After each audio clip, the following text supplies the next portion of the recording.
সুপ্রভাত। Journey with Chhoton চ্যানেলের পক্ষ থেকে আপনাদের সবাইকে আবার একটা নতুন ভিডিওতে স্বাগত। আমি এখন হাওড়া স্টেশনে, বাইরে ঝিরঝির করে বৃষ্টি পড়ছে। আজকে শনিবার, আবার আমি বেরিয়ে পড়েছি আপনাদের একটা নতুন মন্দিরের সন্ধান দিতে। চলুন, আজকে আমার গন্তব্যস্থল হচ্ছে বেলানগর।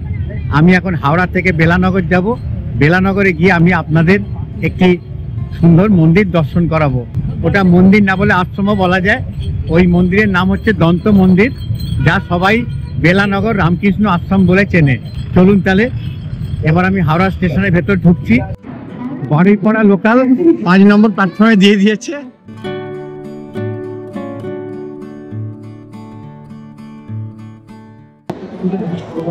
মোটামুটি ফাঁকা ট্রেনে উঠে গেছি। 9টা 40-এ ছাড়বে। বারুইপাড়া লোকাল 5 নম্বর প্ল্যাটফর্মে।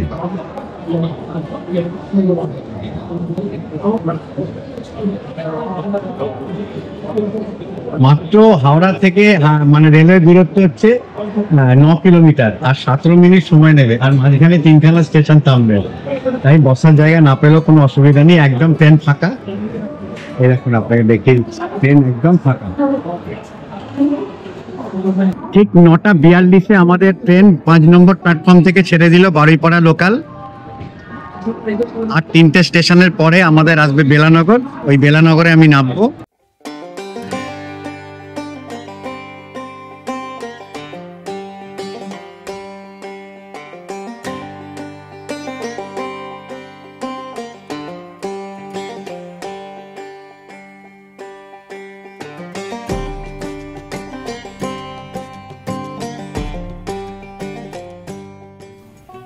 স্বাধীনতা সংগ্রামী এবং সমাজকর্মী বেলা মিত্রের নামেই এই রেলওয়ে স্টেশনের নাম বেলানগর। স্বাধীন ভারতবর্ষে প্রথম কোনো ভারতীয় মহিলার নামে রেলওয়ে স্টেশন তৈরি হয়েছে। আমি 2 নম্বর প্ল্যাটফর্মে নেমেছি। 2 নম্বর প্ল্যাটফর্ম থেকে ফুটওভার ব্রিজ দিয়ে 1 নম্বর প্ল্যাটফর্মে যেতে হবে। 1 নম্বর প্ল্যাটফর্ম থেকে বেরিয়ে একটুখানি হাঁটা পথে এই রামকৃষ্ণ আশ্রম, যা সবাই দন্ত মন্দির বলে এখানে জানে। চলুন তাহলে 2 নম্বর প্ল্যাটফর্ম থেকে ফুটওভার ব্রিজ ক্রস করে আমি 1 নম্বর প্ল্যাটফর্মে যাই। এই ফুটওভার ব্রিজ দিয়ে উঠবো, উঠে একদম বাইরে বেরোবো। ফুটওভার ব্রিজ থেকে চোখে পড়ল বর্ধমান হাওড়া লোকাল 1 নম্বর প্ল্যাটফর্মের তীব্র গতিতে ঢুকছে। আমি 2 নম্বর প্ল্যাটফর্মে নেমেছিলাম। 2 নম্বর প্ল্যাটফর্ম থেকে ফুটওভার ব্রিজ দিয়ে এরম ভাবে উঠে, তারপর ঘুরে অনেকটা ঘুরে তারপর স্টেশনের বাইরে এলাম। দেখুন, এটা স্টেশনের বাইরে অনেকটা পথ বেরোলাম। হালকা হালকা বৃষ্টি পড়ছে। স্টেশন থেকে বেরিয়ে একটা মিষ্টির দোকান দেখতে পাবেন, এই শিবানী সুইটস। দেখুন, শিবানী সুইটস। এই শিবানী সুইটসের পাশ দিয়ে আপনাকে হাঁটা পথে যেতে হবে। 2 মিনিটের হাঁটা পথ। আমি 2 মিনিট হাঁটা পথে স্টেশন থেকে রামকৃষ্ণ আশ্রম বেলানগরের একদম প্রবেশদ্বারের সামনে চলে এসেছি। সবাই এখানে এই রামকৃষ্ণ আশ্রমকে দন্ত মন্দির বলে জানে। আমিও জানি, আমিও আপনাদের প্রথমে বলেছি যে আমি দন্ত মন্দিরে যাচ্ছি। চলুন তাহলে, হালকা হালকা বৃষ্টি পড়ছে, মেঘলা আকাশ, ঠান্ডা ওয়েদার। এমনভাবে আমি আপনাদের এই আশ্রম দর্শন করাবো যাতে আপনারা মনে মনে ভাববেন যে আমার সঙ্গে আপনারা আশ্রমের ভেতরে প্রবেশ করে দর্শন করছেন। চলুন তাহলে আশ্রমের ভেতরে আমি এবার প্রবেশ করি। আশ্রমের প্রবেশপথে সুন্দর একটি তোরণ, যাতে শ্রী শ্রী রামকৃষ্ণ আশ্রম বেলানগর লেখা আছে। পুরো আশ্রম প্রাঙ্গণ মানুষ সমান পাঁচিল দিয়ে ঘেরা।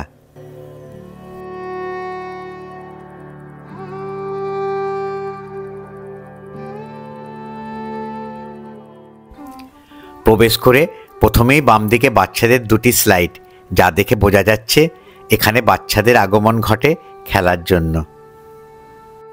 বাম দিকে যোগেন্দ্রনাথ মিত্র দাতব্য চিকিৎসালয়।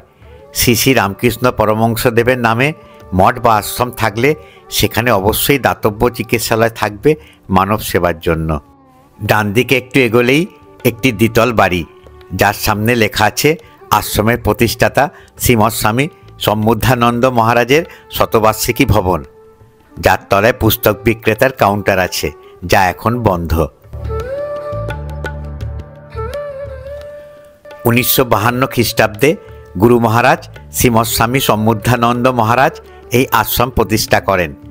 ভগবান শ্রী শ্রী রামকৃষ্ণ পরমহংসদেবের অন্যতম পার্ষদ শ্রীমৎ স্বামী অভেদানন্দ মহারাজের প্রিয় শিষ্য ছিলেন এই আশ্রমের প্রতিষ্ঠাতা গুরু মহারাজ।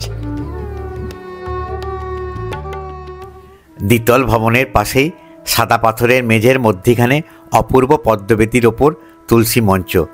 তুলসী মঞ্চের পেছনে ঠাকুর রামকৃষ্ণদেব, মা শারদা ও স্বামীজির বাণী সুন্দরভাবে দেওয়ালে লেখার মাধ্যমে ফুটিয়ে তোলা হয়েছে, যা প্রত্যেক দর্শনার্থীদের চলার পথে চোখে পড়বে ও মনে গেঁথে যাবে। বিশাল জায়গা জুড়েই মন্দির প্রাঙ্গণ, যা পূর্বে এখানে শ্মশান ছিল, কিন্তু ঠাকুর রামকৃষ্ণের আশীর্বাদে এখন দেবভূমিতে পরিণত হয়েছে। তুলসী মঞ্চের পরেই অপূর্ব কারুকার্য খচিত এই আশ্রমের প্রতিষ্ঠাতা শ্রীমৎ স্বামী সম্বুদ্ধা মহারাজের স্মৃতি মন্দির। এই পবিত্র স্থানে গুরু মহারাজের পুতদেহ অগ্নিতে আহুতি দেওয়া হয়, তারপর ওনার স্মৃতিতে এই মন্দির নির্মাণ করা হয়।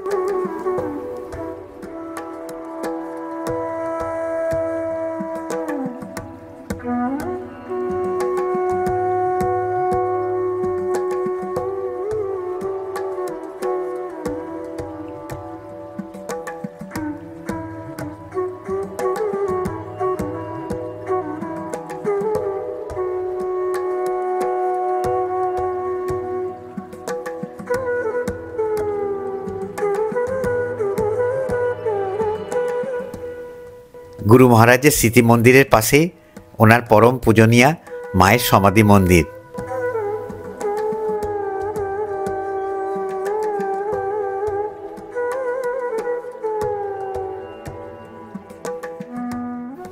গুরু মায়ের সমাধিস্থলের পরেই বিশাল আশ্রম প্রাঙ্গণ, যার শেষে দুটি বিশাল মন্দির অবস্থিত। ডান দিকে শ্রী শ্রী সর্বমঙ্গলা কালী মায়ের মন্দির ও বাম দিকে দন্ত মন্দির। চলুন এক এক করে দুটি মন্দির আমরা দর্শন করি। আমরা এই আশ্রমের মা সর্বমঙ্গলা কালী মায়ের মন্দিরে প্রবেশ করছি। এই সর্বমঙ্গলা কালী মায়ের মন্দির গুরু মহারাজ 1958 সালে নির্মাণ করেন।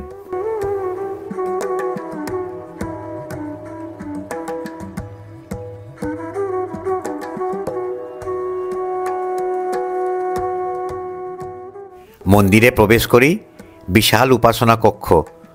উপাসনা কক্ষের দেওয়ালে ঠাকুর রামকৃষ্ণ পরমহংসদেবের 16 জন পার্শ্বদ সন্ন্যাসী শিষ্যদের ছবি টাঙানো আছে, যা চোখে পড়লে মনে এক অদ্ভুত শক্তি উৎপন্ন হবে।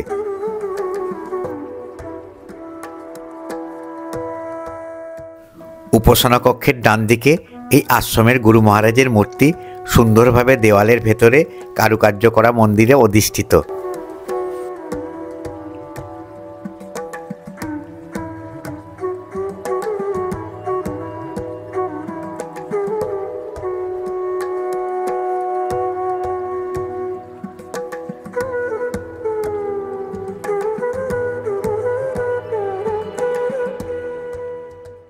মন্দিরের গর্ভগৃহের ঠিক মধ্যিখানে কাঠের কারুকার্য খচিত সিংহাসনে শ্বেতপাথরের পদ্মবেদীতে সর্বমঙ্গলা কালী মায়ের কষ্টি পাথরের বিগ্রহ প্রতিষ্ঠিত। মায়ের বেদীর চরণতলে ডান দিকে ঠাকুর রামকৃষ্ণ ও বাম দিকে সারদা মায়ের ছবি রাখা আছে। মায়ের একদম ডান দিকে মায়ের ভৈরব দেবাদিদেব মহাদেব শিবলিঙ্গরূপে অধিষ্ঠিত। মায়ের বাম দিকে ভগবান জগন্নাথ দেব তার বোন সুভদ্রা ও দাদা বলরামের সাথে অধিষ্ঠিত। একদম বাম দিকে সুন্দর গৌতম বুদ্ধের মূর্তি প্রতিষ্ঠিত। মায়ের গর্ভগৃহের বাম দিকে উপাসনা কক্ষের কোণায় একটি প্রবেশদ্বার, যার ভেতরে গেলে আশ্রম প্রতিষ্ঠাতা শ্রীমৎ স্বামী সম্বুদ্ধানন্দ মহারাজের ঘর। এই ঘরেই 16ই জ্যৈষ্ঠ 1385 বঙ্গাব্দে 74 বছর বয়সে অগণিত ভক্তদের চোখের জলে ভাসিয়ে গুরু মহারাজ দেহত্যাগ করেছিলেন। ঘরে দুটি শয়নসজ্জা, একটি শয়নসজ্জায় ঠাকুর রামকৃষ্ণ পরমহংসদেবের ছবি সযত্নে রাখা আছে, আর একটিতে গুরু মহারাজ শয়ন করতেন। এই পবিত্র ঘরের মধ্যে গুরু মহারাজের ব্যবহৃত সব জিনিস সযত্নে রাখা আছে। এই আশ্রম প্রতিষ্ঠাতা শ্রীমৎ স্বামী সম্বুদ্ধানন্দ মহারাজ যে ঘরে থাকতেন সেই ঘরটা আপনাদের আমি দেখালাম, খুব ভালো লাগলো, মন একদম তৃপ্তিতে ভরে গেল। কিন্তু এবার আমরা চলে এসেছি এই আশ্রমের সবথেকে আকর্ষণীয় স্থানে। সামনে যে একচোরা বিশিষ্ট দালানযুক্ত মন্দিরটি দেখছেন, এটি হলো দন্ত মন্দির। ভগবান শ্রী শ্রী রামকৃষ্ণ পরমহংসদেবের লীলা সহচর ও অন্তরঙ্গ পার্শ্বদ বেদান্ত কেশরী শ্রীমৎ স্বামী অবেদানন্দ মহারাজের দুটি দাঁতের ওপর এই মন্দির প্রতিষ্ঠিত। শ্রীমৎ স্বামী অবেদানন্দ মহারাজ দেহত্যাগের আগে তার দুটি দাঁত তুলেছিলেন ডক্টর আর আহমেদের মাধ্যমে। সেই দাঁত দুটি তার প্রিয় শিষ্য এই আশ্রমের গুরু মহারাজ সযত্নে নিয়ে নেন। তাই দেখে স্বামী অবেদানন্দ হেসে বলেছিলেন, তুই বুদ্ধদেবের শিষ্যর মতো আমার দন্ত মন্দির করবি নাকি? তখন গুরু মহারাজ মনে মনে হেসে ঠিক করেছিলেন ওনার এই আশ্রমে তার গুরুদেবের স্মরণে এই দাঁত রেখেই দন্ত মন্দির নির্মাণ করবেন। সেই চিন্তাধারাকে বাস্তবিত রূপ দিয়েছিলেন 1966 খ্রিস্টাব্দে এই দন্ত মন্দির নির্মাণ করে। এই দন্ত মন্দিরে শ্বেতপাথরের পদ্মবেদিতে ঠাকুর শ্রী শ্রী রামকৃষ্ণ পরমহংসদেবের মূর্তি প্রতিষ্ঠিত। বেদির তলার ধাপে সারদা মা, স্বামী বিবেকানন্দ ও ঠাকুরের ছবি প্রতিষ্ঠিত।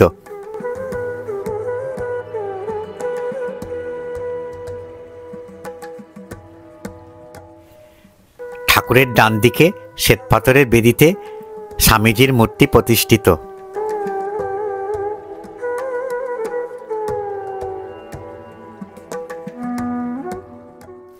বাম দিকে আশ্রমের প্রতিষ্ঠাতা গুরু মহারাজ শ্রীমৎ স্বামী সমুদ্ধার মহারাজের মূর্তি প্রতিষ্ঠিত।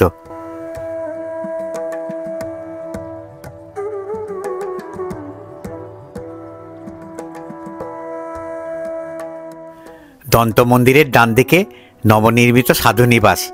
এই নবনির্মিত সাধুনিবাসে এই আশ্রমের বর্তমান অধ্যক্ষ শ্রীমৎ স্বামী শঙ্কর দেবানন্দ মহারাজ থাকেন।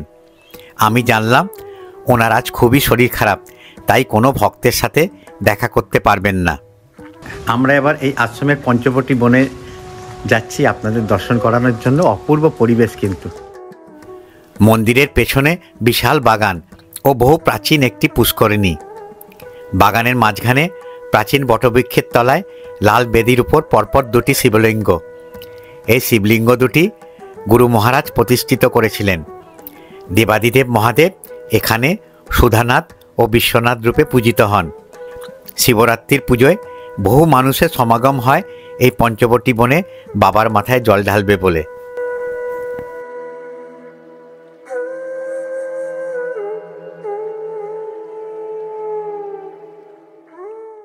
পঞ্চবটী বনের এক কোণায় সাদা শ্বেতপাথরের বেদি।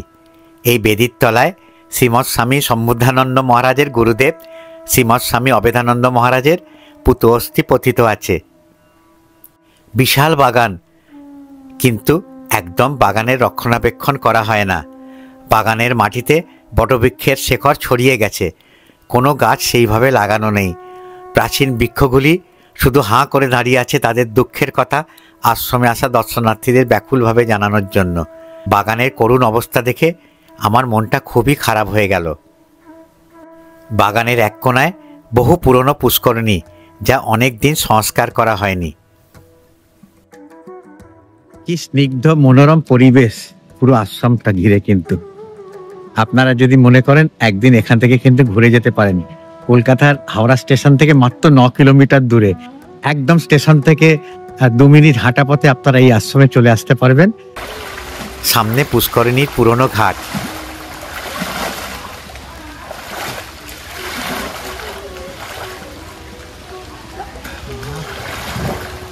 আপনার ঠান্ডা লাগে না? ঠান্ডা লাগে না? আমি রোজ স্নান করি। রোজ? ডুব দিয়ে না স্নান করলে হবে না, ঠান্ডা জল চাই। আচ্ছা, ঠান্ডা জল চাই। হ্যাঁ, আপনি কি এখানে পুজো করি, আরতি করি, ঝাঁট দিই, সমস্ত। তার মানে আপনি এখানকার পুরোহিত মহাশয়, তাই তো? হ্যাঁ, মহারাজ। মহারাজ, ঠিক আছে, আমি ভুল বলেছি, মহারাজ। তার মানে আপনার এখানে এই পুকুরেই আপনি স্নান করেন প্রত্যেক দিন? এই পুকুরে যতটুকু জল থাকুক, আমি শীত, গ্রীষ্ম, বর্ষা রোজ আমার চান চাই। আচ্ছা, আমি তো মহারাজের সঙ্গে কালকে টেলিফোনে কথা বলেছিলাম। এখানে যদি কোনো দর্শনার্থীরা আসেন, তাদের প্রসাদের কি ব্যবস্থা আছে? যদি মানে যা ডাল ভাত তরকারি এটাই নেই? ওই ডাল ভাত তরকারি। না ওটা ওই ওই মানে ওখানে এসে বলতে হবে? হ্যাঁ, এখানে থাকবে, ওই রান্নাঘরের কাছে একটু শুনিয়ে দেবেন, কেন ওনার কোনো তাদের ঠিক। হ্যাঁ, কেন আপনি স্নান করলেন তো এখন? হ্যাঁ হ্যাঁ হ্যাঁ, আমি দেখলাম তো। আচ্ছা, আপনার নামটা একটু বলবেন? আমার প্রাণ দেবানন্দ মহারাজ। আচ্ছা, আপনি কি এই আশ্রমেই মানে 24 বছর? 24 বছর। আপনি আপনি ছাড়া আর কতজন মহারাজ আছেন এখানে? আমি হ্যাঁ, এই তো 3 জন, 2 জন তো অসুস্থ। আচ্ছা, আর আপনি এখন মানে মোটামুটি দেখাশোনা করেন? কেননা আমার দর্শকরা যখন আসেন ওনাদের 3টি জিনিস দেখেন। অ্যাকচুয়ালি এই মঠ মন্দির আশ্রম একটু প্রচার পেলে কি মানুষ আসবে, একটু তাদের শান্তির খোঁজে এসে একটুখানি কাটিয়ে যাবেন সারা দিনটা। রাত্রিরে হয়তো বাস করবে না, কিন্তু সারা দিনটা কাটিয়ে যাবে। তো ওই জন্য 3টে জিনিস তাদের দরকার। একটা হচ্ছে এই আশ্রমে দুপুরবেলা কোনো বিশ্রাম নেওয়ার জায়গা আছে কিনা। আমি দেখলাম মন্দির চাতালে তো বিশ্রাম নেওয়ার জায়গা আছে, কোনো অসুবিধা নেই, কিন্তু কোনো বাথরুম পায়খানা আছে কিনা, যেন বয়স্ক মানুষরা এলে একটু টয়লেট ইউজ করতে পারেন, সেই রকম কি আছে এখানে? আছে, কিন্তু সেই চাবিকাঠি তো ওনার কাছে। যদি কারোর দর্শনার্থী কেউ যদি বাথরুম পেয়ে যায় উনি সেটা দেবে তো? সামনে লাল রঙের দ্বিতল বাড়ি, এই বাড়িটাই পুরনো সাধু নিবাস, যার একতলায় শ্রী ভারত মহারাজ ও অন্যান্য সেবায়েতরা থাকেন। দেখে মনে হচ্ছে অনেক দিন সংস্কার করা হয়নি। এখানে যা অবস্থা তাতে মনে হয় না কোনো দর্শনার্থী রাত্রিবাস করতে পারবেন। এটা কি আশ্রমের রন্ধনশালা? আচ্ছা আচ্ছা, মানে এখানে যদি কেউ এসে দুপুরে প্রসাদ পেতে চায় তাহলে এখানে এসে বলতে হবে তো? আগে বলতে মানে 10টার আগে বলতে হবে। আচ্ছা, আর তার বিনিময়ে যা ওনাদের সামর্থ্য অনুযায়ী। হ্যাঁ, আচ্ছা আচ্ছা আচ্ছা। আমি সব সময় সঠিক তথ্য আমার দর্শকদের দেওয়ার চেষ্টা করি। আপনারা সবাই আসুন এবং এই সনাতন ধর্মের প্রাচীন স্থানগুলির প্রচার করলেই দেখবেন এই স্থানের গুরুত্ব মানুষের কাছে পৌঁছবে ও সাথে সাথে এই স্থানের উন্নতিও হবে। আচ্ছা, বলছি যে এখানে যদি দুপুরে প্রসাদ পেতে চায়, ওই 1:30টার সময় আসবেন, খাবেন।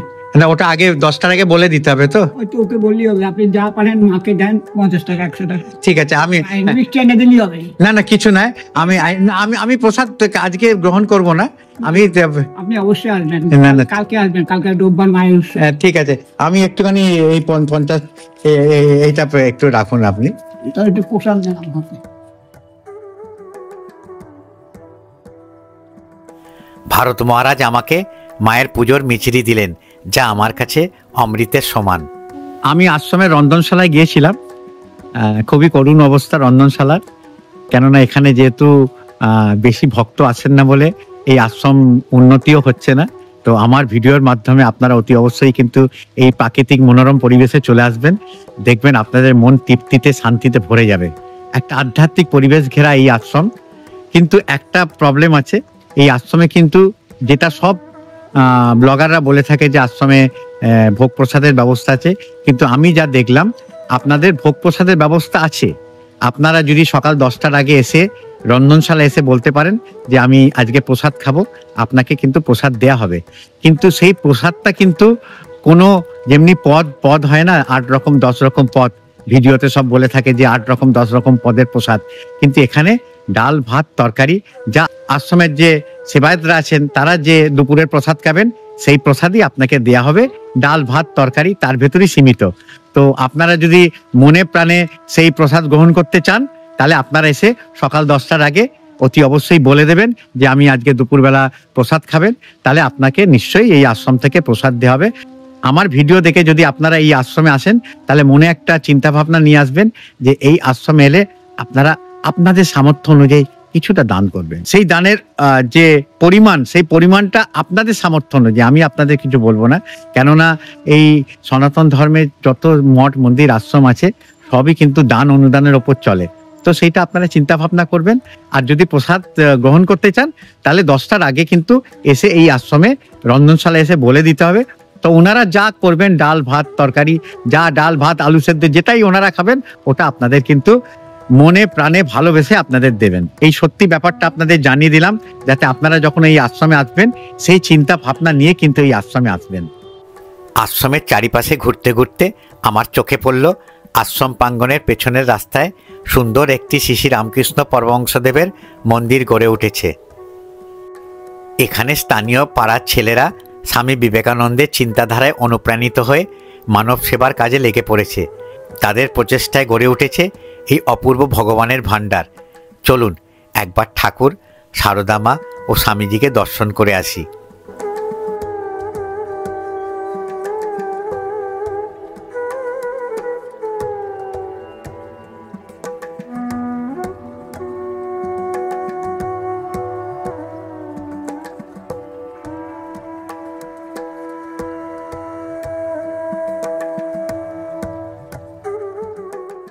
প্রতিদিন দুপুর 2টোর সময় এখানে 60 থেকে 70 জন দরিদ্র মানুষকে বিনামূল্যে দুপুরের আহারের ব্যবস্থা করে থাকেন। এই উদ্যোগের সাথে আশ্রমের কোনো সম্পর্ক নেই, এটি পুরোপুরি স্থানীয় পাড়ার ছেলেদের উদ্যোগে করা হয়েছে। নতুন প্রজন্মের ছেলে মেয়েদের এই অভূতপূর্ব উদ্যোগ দেখে মনে মনে খুব আনন্দিত হলাম। এই টেবিল চেয়ারে দরিদ্র মানুষেরা আসেন স্টেশনের। কতজনের হয় মোটামুটি? 90-70 প্রত্যেক দিন? প্রত্যেক দিন 2টোর সময়। প্রত্যেক দিন 2টোর সময় 80 থেকে 90 জন দরিদ্র মানুষরা এখানে এসে কি হয় খাবার? ভাত, অন্ন, তরকারি আর ডাল। আচ্ছা আচ্ছা, আশা করি আজকের ভিডিওটা আপনাদের ভালো লাগলো। যদি আজকের ভিডিওটা ভালো লেগে থাকে তাহলে অতি অবশ্যই একটা লাইক দেবেন, আর আমার ভিডিওটাকে ম্যাক্সিমাম শেয়ার করার চেষ্টা করবেন।